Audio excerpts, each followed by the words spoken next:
President Trump opening the door just slightly for talks with North Korea after the rogue nation said it may be willing to negotiate with the U.S. But at the governor's meeting at the White House yesterday, the president added only under the right conditions. North Korea, who, by the way, wants to talk, as of last night, you heard that. They want to talk. And we want to talk also only under the right conditions. Otherwise, we're not talking. You know, they've been talking for 25 years. Other presidents should have solved this problem long before I got here. And they've been talking for 25 years. And you know what happened? Nothing. Major General C. Donald Alston is here to tell us how he thinks this will play out. Okay, so we know talk has never worked. The president just highlighted the fact that for 25 years talk hasn't worked. Then why would he then hint at possible talks now with North Korea? Well, I think it's important to recognize that there's got to be a series of steps that have to take place in order for us to get their attention and then to see whether or not in good faith they're going to try to sit down and begin a meaningful dialogue. I mean, the couple of decades that they have raised the tension in the region only to make their demands on fuel or energy or what have you, and then only to modify their behavior for just a short amount of time. They've crossed a special threshold when they detonated their first nuclear weapon back in 2006. And so they have escalated now for the last 11 years with both the missile program and the weapons program. Yeah, so there's that meaningful dialogue and the question whether there is such a thing when it comes to this rogue regime, as you just mentioned in 2016. You know, they went ahead and launched that missile, and they brag about the fact that they do have these missiles that are strong enough to actually reach the United States and pack nuclear warheads. So how do you have meaningful dialogue with a country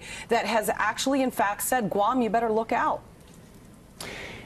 It's a fair question, and the ball's going to be the ball's in their court. They can't expect that the behaviors that they have done in the past, where they've conditioned the region that there's no enduring compliance with international norms, right, and that record's long proven.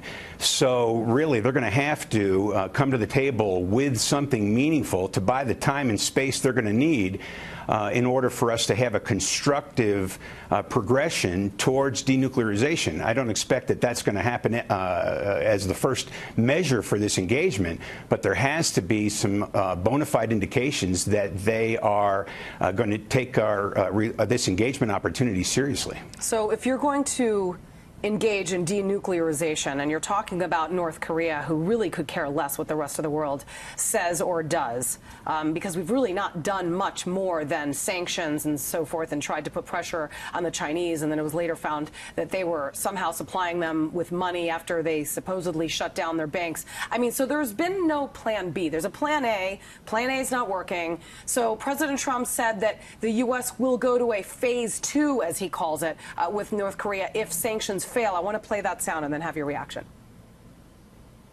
If the sanctions don't work, we'll have to go phase 2. And phase 2 may be a very rough thing, may be very, very unfortunate for the world. But hopefully the sanctions will work. We have tremendous support all around the world for what we're doing.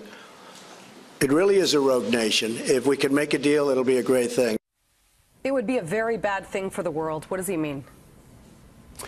Well, I think that, once again, the onus is on North Korea. When the president says, you know, sooner or later there's going to be limits to how we are able to respond, because we can't go through with the concessions that we've made in the past. The game has changed because of this nuclear weapons program and the advancement of his missile program. And I thought it was interesting that he made these comments sitting next to the Prime Minister of Australia, because I think another point that's being made there is this is a regional challenge as well.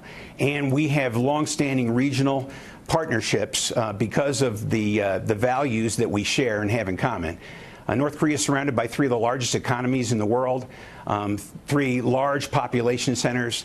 There is a regional impetus to take this challenge on and to get outcomes that have been different than what we've been getting over the last 2 decades. So I don't know exactly what the administration has in mind on what that bloody nose operation might be.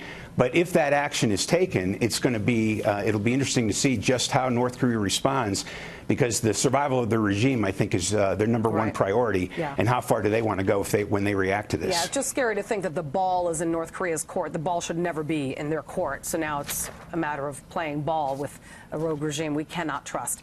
Major General C. Donald Aldson, thank you very much for talking to us. Thank you. My pleasure.